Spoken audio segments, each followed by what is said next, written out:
ki, artıq hakimiyyətin təyinatı üzrə deyil, şəxsi və qrup nafiyyələrinin realizə olunması üçün istifadə edilir.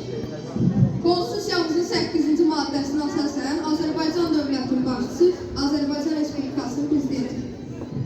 Konstitusiyamızın 76-cı maddəsinə uyğun olaraq vətənimizi qorumaq hər bir vətəndaşın haqqıdır. Konstitusiyanın 11-ci maddəsində Azərbaycan Respublikası vahid, toxunulmaz və bölünməzdir.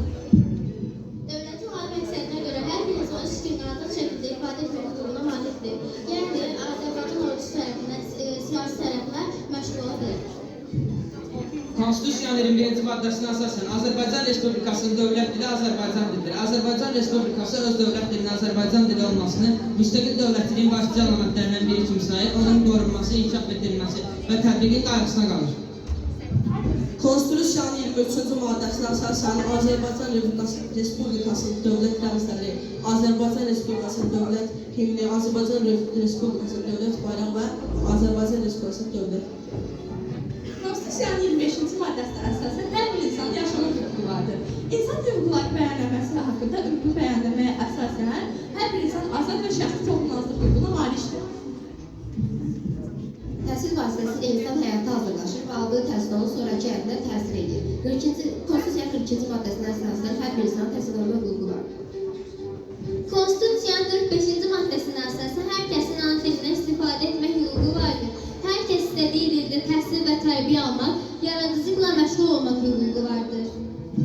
Konstitusiyanın 47-ci maddəsinə əsasən söz və fikir azadlığı vardır. Konstitusiyanın 48-ci maddəsinə əsasən hər kəsin hansı dinə etiqad etdiyini müstəqil müəyyənləşdirmək, hər hansı dinə tək başına və ya başqaları etiqad etdiyini müəyyənləşdirmək lazımdır. Konstitusiyanın 52-ci maddəsinə əsasən Azərbaycan dövlətinə mənsub olan hüquq və siyasi və hüquq bağına, haqq ilə qarşılıqlı hüquq və vəzifələri olan şəxs Azərbaycan dövlətinin vətəndaşıdır. Konstitusiyanın 9-cu maddəsinə görə Azərbaycan Respublikası öz təhlükəsizliyi və müdafiəsini qorumaq üçün silahlı qüvvələr yaratdı. Konstitusiyanın 7-ci maddəsinə əsasən Azərbaycan Respublikası hüquqi, dünyəvi, unitar respublikadır. Və Azərbaycan Respublikasının Konstitusiyası dövlətin ali qanunudur. Azərbaycan Respublikasının prezidentləri Əbülfəz Elçibəy, Heydər Əliyev, İlham Əliyev prezident and içmə mərasimi zamanı əvvəlcə Qurani Kərimə, sonra isə Azərbaycan Respublikasının ali qanunu olan Konstitusiyaya and içmişdir. Bu deməkdir ki, Konstitusiya həmişə bizim başımızın üstündə, başımızdan ucalarda durmalıdır. Və bugün sevindirici haldır ki, Azərbaycan öz ərazi bütövlüyünü qazanmışdır.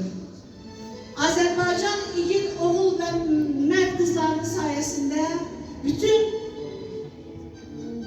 Qarabağımız, Şərqi Zəngəzurumuz artıq Azərbaycan Respublikasının ərazisidir. Və Azərbaycan ordusu bizim ərazi bütövlüyümüzün, ərazi sərhədlərimizin müdafiəsindədir. Var ol Azərbaycan ordusu. Ali Başkomanda Prezident İlham Əliyev. İndi isə kiçik bir sərhədçik göstərəcəyik.